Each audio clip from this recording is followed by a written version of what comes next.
Il est 15 heures, mesdames et messieurs, bonjour et bienvenue sur Télé Djibouti dans cette nouvelle édition de votre journal de 15 heures. Voici les titres.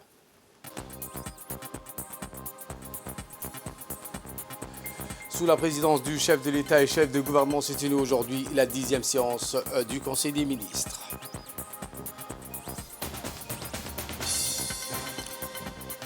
Et dans l'actualité internationale, l'adoption d'une résolution du Conseil de sécurité de l'ONU pour un cessez-le-feu à Gaza, proposé par les États-Unis. Voilà pour les titres. Merci si vous nous rejoignez sur Télé Djibouti. Et nous entamons cette édition avec le Conseil des ministres qui s'est tenu sous le haut patronage du chef de l'État, chef des gouvernements. La 10e séance du Conseil des ministres s'est tenue aujourd'hui où plusieurs questions étaient à l'ordre du jour. Voici le compte rendu du chef de la diplomatie djiboutienne et porte-parole du gouvernement, Mahmoud Ali Youssouf.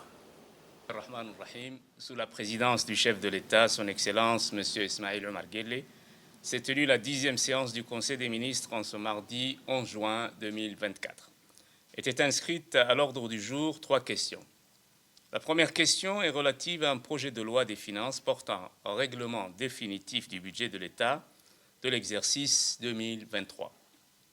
Depuis 2020, l'économie djiboutienne a été confrontée à une série successive de chocs exogènes, avec d'abord la pandémie du Covid-19, les retombées négatives des conflits dans la région, puis la guerre en Ukraine et la hausse des matières premières.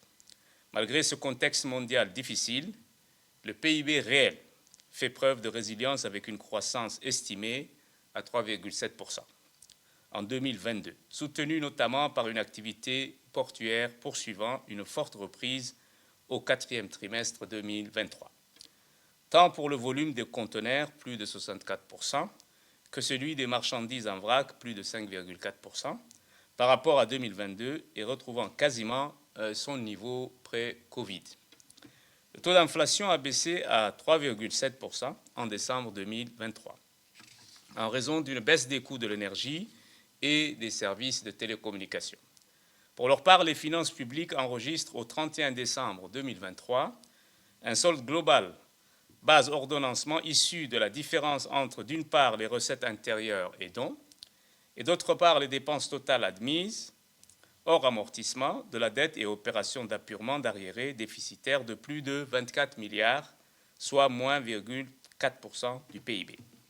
Moins 3,4% du PIB. En matière d'exécution budgétaire, le budget 2023, arrêté à la date du 31 décembre 2023, a d'une part enregistré en recette générale un montant égal à la somme de 140 milliards et d'autre part a inscrit pour la même période un niveau de dépenses générales égal à la somme de 156 milliards de francs djibouti, soit un solde budgétaire négatif de 15 milliards contre 9,5 milliards à la fin 2022. Les perspectives macroéconomiques prévoient la poursuite de cette reprise économique sur la période 2024-2027. Avec une croissance projetée de 6,8%, sous réserve des risques liés à la situation dans les pays voisins et en mer Rouge. L'impact des perturbations dans la mer Rouge, qui affectent principalement les transbordements et ne représente que 6% de l'activité portuaire, semble jusqu'à présent limité. Donc, les opérations du budget de l'État pour l'exercice 2023 font apparaître les résultats suivants. Recettes générales du budget de l'État, 140 milliards 487 millions de francs djibouti. Les dépenses générales, 156 milliards 413 millions de francs djibouti, d'où il ressort donc un déficit budgétaire de moins 13 milliards 284 millions de francs djibouti. La deuxième question donc, concerne un projet de décret portant adoption d'un référentiel géodésique unique pour tous les travaux géodésiques cartographiques sur l'ensemble du territoire national. Ce projet de décret a pour objet d'instituer un nouveau référentiel géodésique unique pour l'utilisation optimale des paramètres de transformation des données cadastrales et la projection de données cartographiques mises en place par la direction des domaines et de la conservation foncière avec l'approbation des institutions clés de la gestion urbaine et foncière du pays. Ce référentiel géodésique précis va ainsi unifier tous les réseaux de coordonnées disponibles actuellement sur le territoire national et sera utilisé désormais pour tous les travaux topographiques à effectuer. Dans le cadre de la mise en place de ce nouveau référentiel géodésique visant à moderniser le système cadastral de gestion des données géospatiales, des activités relatives au renforcement des capacités ont été réalisées au profit de la direction des domaines et de la conservation foncière pour mener à bien les opérations de restructuration. Les opérations donc de restructuration et d'alignement dans les quartiers ciblés par la mise à niveau et l'amélioration d'accès aux fonciers pour les habitants. La troisième question concerne un projet de loi portant ratification de l'accord général de commerce entre la République de Djibouti et la République fédérale et démocratique d'Éthiopie. En 2017, Djibouti et l'Éthiopie ont signé un accord général sur le commerce. Cet accord abroge celui signé à Addis Abeba le 15 décembre 1979. Cet accord permet la promotion et la facilitation de la coopération commerciale et le développement des échanges conformément aux lois en vigueur dans chaque pays. Cet accord s'inscrit dans la dynamique de renforcement des mécanismes commerciaux régionaux, intra-régionaux et continentaux, tels que l'IGAD, l'initiative de la Corne de l'Afrique, le COMESA ou encore la ZLECAf. Cet accord instaure aussi la création d'un comité commercial mixte composé de représentants désignés par les gouvernements respectifs. Ce présent projet de loi a pour objectif de ratifier donc cet accord général de commerce entre Djibouti et l'Éthiopie. Le Conseil donc a ensuite examiné et approuvé d'autres projets de loi. Réécoutons le compte rendu du chef de la diplomatie djiboutienne, Mahmoud Ali Youssouf. Autre actualité de ce 15h, le président de l'Assemblée nationale, M. Dileita, Mohamed Dileita, a reçu ce mardi 11 février une visite d'adieu du chargé d'affaires de l'ambassade du Royaume du Maroc accrédité à Djibouti, M. Moubarak Hadawi. L'entretien s'est déroulé en présence d'Ismaël Goulal Boudine, secrétaire général, et de M. Ali Abdan Adouf, conseiller aux affaires arabes. Les deux parties ont exprimé leur satisfaction des relations fraternelles qui se sont renforcées au fil des ans pour se hisser à un niveau de partenariat d'excellence dans différents domaines entre les deux pays frères et la nécessité de les développer davantage, notamment dans le domaine parlementaire. Le président de l'Assemblée nationale Dileita, Mohamed Dileita, a ainsi saisi cette opportunité pour souhaiter au chargé d'affaires marocain plein succès dans ses nouvelles responsabilités. De son côté, le diplomate marocain a remercié vivement l'accueil et la disponibilité du gouvernement et de l'Assemblée nationale pour avoir mené à bien sa mission. Rencontre avec le prof Chokat dans le cadre d'une visite de courtoisie.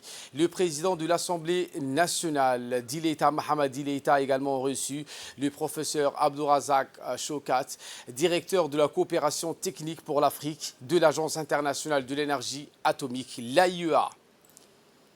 La venue à Djibouti du directeur de la division Afrique témoigne de son engagement à aider Djibouti à réaliser son programme national de lutte contre le cancer. Notre pays vient d'adhérer à l'initiative Rayon d'Espoir qui viendra renforcer la construction du futur centre régional d'oncologie, notamment avec un financement de la Banque islamique. À travers le programme de l'AIEA, il mobilisera des ressources supplémentaires et mènera des activités de sensibilisation afin d'appuyer les efforts déployés par l'Autorité nationale de régulation des sûretés et de sécurité nucléaire en vue de consolider et de pérenniser la coopération entre la République du Djibouti et l'AIEA afin d'accroître donc la contribution de l'énergie atomique à la paix, la santé et au développement socio-économique. En fin de visite, le professeur Chokat a remercié le président de l'Assemblée nationale pour sa disponibilité.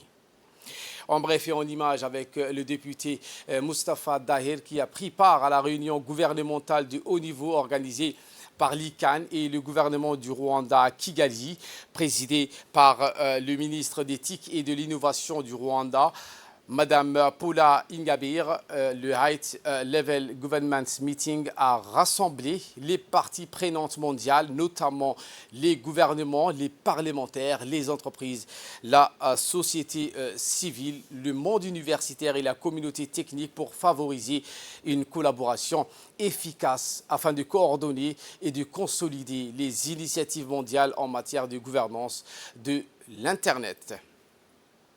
Moscou, le train et le tram. Le ministre et sa délégation ont pu observer une formation très pratique basée sur la démarche qui vise à placer les apprenants dans des situations professionnelles d'apprentissage très proches du réel, allant de la simulation pratique réelle. Il a ensuite effectué une visite de l'exposition internationale du Forum Russie organisée au Palais du Congrès de Moscou. Il a plus particulièrement visité donc les pavillons régions de Russie qui présentent chaque région russe. Lors de cette visite, le ministre a pu découvrir les richesses et les potentialités des différentes régions de la Fédération de Russie. En effet, les pavillons ont constitué une véritable vitrine géante du pays, de ses différentes composantes et nombreux peuples dans 89 régions et environ 200 nationalités différentes. Il a également visité avec beaucoup d'intérêt celui de l'éducation.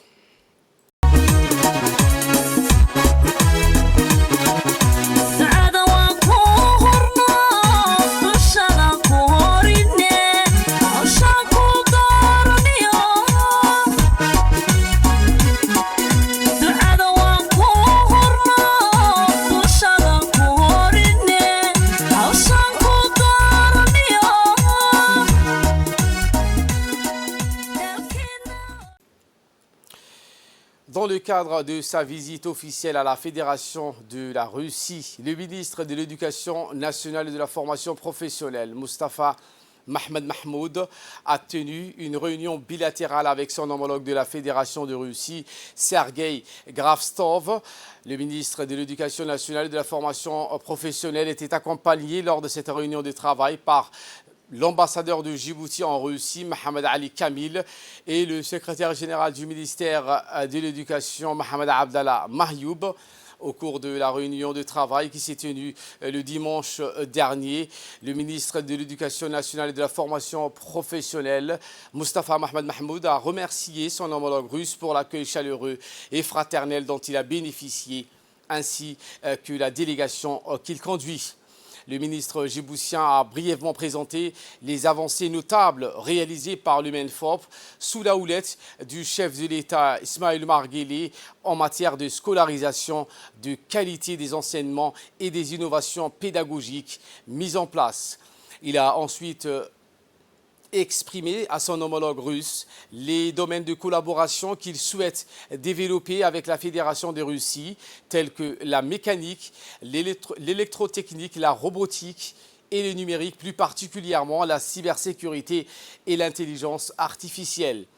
Le ministre de l'Éducation de la Fédération de Russie a remercié son homologue djiboutien Mustafa Mohamed Mahmoud pour sa visite à Moscou.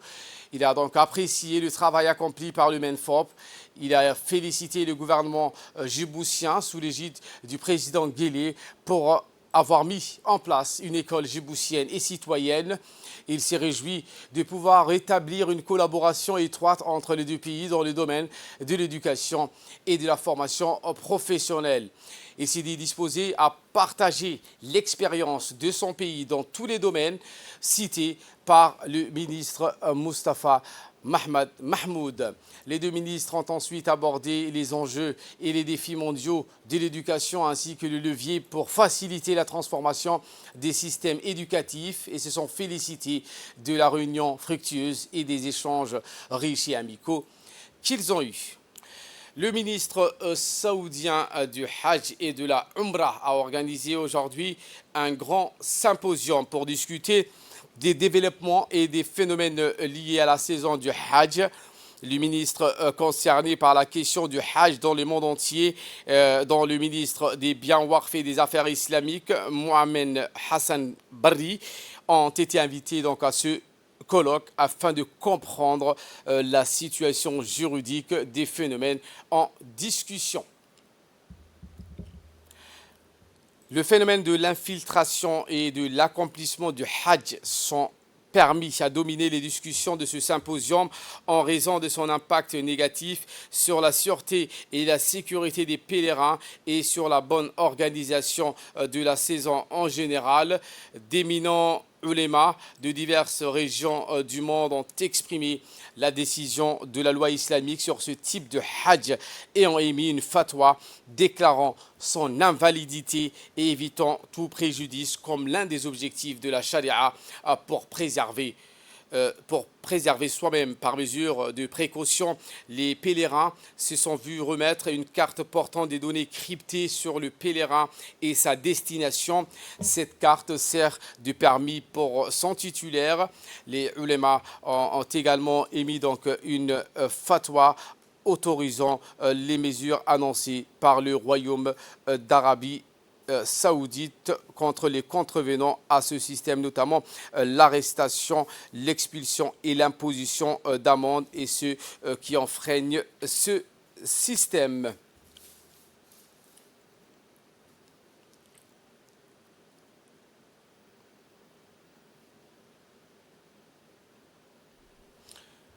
Le ministre des Affaires musulmanes et de Waqf a salué le travail de ce colloque et la bonne organisation du Hajj cette saison. Il a également souhaité aux pèlerins djiboutiens d'accepter un bon séjour en terre sainte. Il a souligné le vœu que leurs prières et leurs doigts soient exaucées. Fin de citation.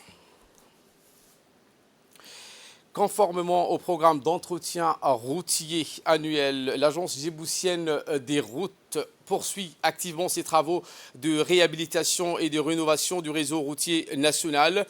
Ce trimestre, plusieurs tronçons essentiels de la capitale ont été rénovés, notamment dans les zones de la cité saoudite, de la place Mahmoud Harbi et du rond-point d'Anguilla, crucial pour le transport en commun et les automobilistes. Par ailleurs, la voie de liaison entre la route principale de l'hôtel Kempinski et le kiosque du Héron, situé dans la commune de Razdika, a été entièrement réhabilitée cette semaine. Ce matin, le maire de la ville de Djibouti, Saïd Daoud, s'est déplacé pour l'ouverture et constaté de visu la réhabilitation de ce tronçon en présence de ses proches collaborateurs et le directeur technique de l'ADR. Cette initiative vise à améliorer significativement le trafic routier dans la commune de Razdika. Le maire de la ville de Djibouti, Saïd Daoud, a exprimé ses vives félicitations à l'égard de l'agence djiboutienne des routes pour le travail acharné jours et nuits afin de rendre les routes plus praticables et sûres pour les usagers. Il a également remercié la collaboration entre l'agence djiboutienne de routes et la mairie de Djibouti. Je vous emmène à Ali Sabieh où le ministère de l'Environnement et du Développement durable a organisé un atelier sur la journée mondiale de l'environnement qui s'est tenue au conseil régional de la ville de Ali Sabieh.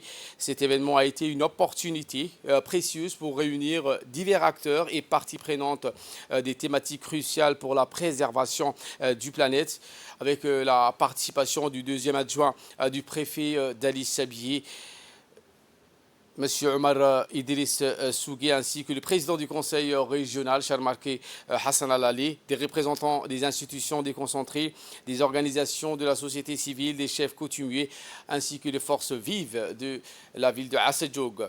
Cet atelier a été une démonstration tangible de l'engagement de la communauté locale envers la protection de l'environnement, le choix de mettre l'accent sur la restauration des terres, la lutte contre la désertification et la résistance à la sécheresse lors de cet atelier revêt une importance particulière car ces problématiques sont essentielles pour assurer un avenir durable à nos communautés et à notre planète. Est une journée qui est dédiée uniquement à la célébration de l'environnement et de sa préservation. Le stade Goulet a abrité hier la cérémonie de remise des ballons et des kits sportifs aux différentes associations sportives du pays dans le cadre des activités sportives estivales qui seront bientôt lancées. L'événement présidé par la secrétaire générale du secrétariat d'État chargé des sports, Mme Khadija Ibrahim Idriss, a rassemblé, outre ceux du secrétariat d'État chargé des sports, plusieurs responsables des associations sportives de la capitale et des régions de l'intérieur. Dans son allocution, la secrétaire générale a souligné donc l'importance du sport pour la jeunesse djiboutienne, mettant en avant les valeurs de discipline, de persévérance et de travail d'équipe qu'il inculque.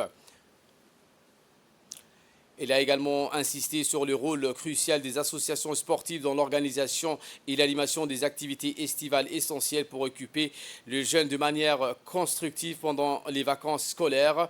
Les kits sportifs remis lors de cette cérémonie comprenaient une variété d'équipements destinés donc au sport, à divers sports. On y trouvait des ballons de foot, le volleyball, le handball, le basketball, ainsi que le matériel pour le tennis et des vélos. On a un peu retouché le thème, c'est-à-dire cette année on a appelé cet événement sous l'appellation les activités sportives estivales. Donc cette activité sera composée des disciplines, à savoir le football, le handball, le basketball. Également il y aura les sports individuels et collectifs, c'est-à-dire les jeux, les sports traditionnels. Comme chaque année. Donc cette année, on a aussi, comment dirais-je, à élargir ces activités dans les différentes localités, c'est-à-dire les localités qu'on n'avait pas retouchées l'année dernière. Cette année, on a élargi cette activité. Dans chaque région, on a multiplié les localités qu'on organise ces activités. Donc cette année, la région est forcément présente, c'est-à-dire la Fédération djiboutienne de foot a le plaisir d'annoncer le lancement du championnat de la Ligue régionale de la ville de l'Unité qui s'est tenu hier à Dikil. Cette délégation, conduite par le président par intérim de la Fédération, Mohamed Yassine Younis, comprenait également de Ali Hared, président de la commission de Ligue des régions. La journée a débuté avec une rencontre au conseil régional de Dikil où le vice-président a chaleureusement accueilli la délégation. Lors de cette cérémonie, des équipements ont été également remis à 12 équipes de la Ligue régionale.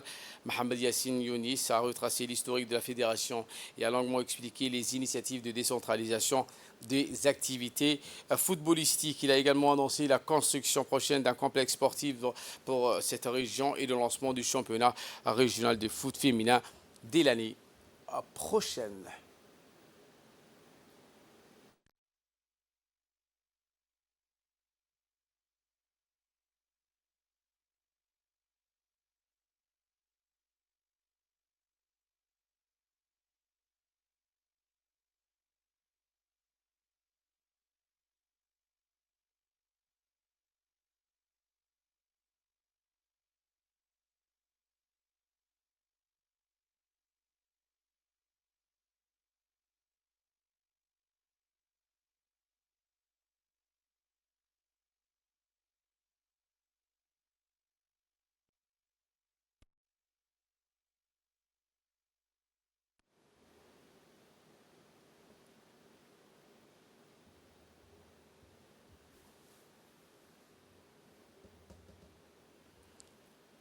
Et dans l'actualité internationale, avec cette résolution proposée par les États-Unis contre Israël, c'était en Nouvelle du Monde. Une adoption d'une résolution du Conseil de sécurité de l'ONU pour un cessez-le-feu à Gaza proposée par les États-Unis. Le mouvement de résistance palestinien du Hamas a salué l'adoption d'une résolution du Conseil de sécurité de l'ONU soutenant la proposition du cessez-le-feu à Gaza. C'est ce qu'a annoncé le président américain Joe Biden. Voilà pour l'essentiel de ce 15h. Merci à vous de nous avoir suivis et très bonne suite des programmes sur Télé Djibouti.